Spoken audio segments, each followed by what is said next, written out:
and are called tunas. Fish were caught, and many birds were netted.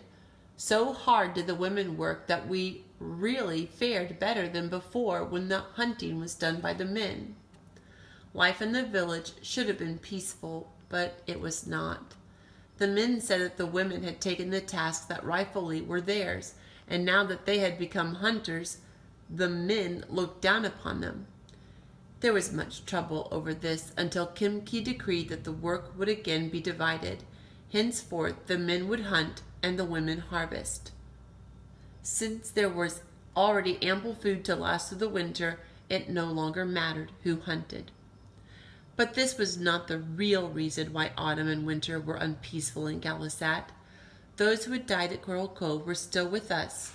Everywhere we went on the island or on the sea, whether we were fishing or eating or sitting by the fires at night, they were with us. We all remembered someone, and I remembered my father, so tall and strong and kind. A few years ago my mother had died, and since then Ulep and I had tried to do the tasks she had done. Ulep even more than I, being older. Now that my father was gone, it was not easy to look after Rameau, who was always into some mischief. It was the same in the other homes of Galisat, but more than the burdens which had fallen upon us all, it was the memory of those who had gone that burdened our hearts. After food had been stored in autumn, and the baskets were full in every house, there was more time to think about them, so that a sort of sickness came over the village, and people sat and did not speak, nor ever laughed. In the spring, Kimki called the tribe together. He had been thinking, he said, during the winter, and had decided that he would take a canoe and go to the east to a country which was there, and which he had once been to when he was a boy. It lay many days across the sea, but he would go there and make a place for us. He would go alone because he could not spare more of our men for the voyage, and he would return.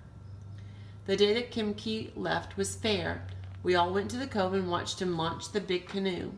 It held 2 baskets of water and enough tunas and dried abalone to last many days. We watched while Kimki paddled through the narrow opening in the rocks. Slowly he went through the kelp beds and into the sea. There he waved to us, and we waved back. The rising sun made a silver trail across the water. Along this trail he disappeared into the east. The rest of the day we talked about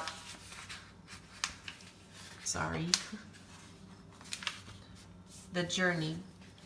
Would Kimki ever reach this far country about which nothing was known?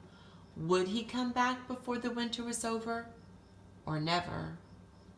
That night we sat around the fire and talked while the wind blew and the waves crashed against the shore. What do you think? Is he going to come back? I bet he's going to try. It won't be for a lack of trying, I bet. I love you guys. Sweet dreams. Counting the days till I see you. Bye-bye.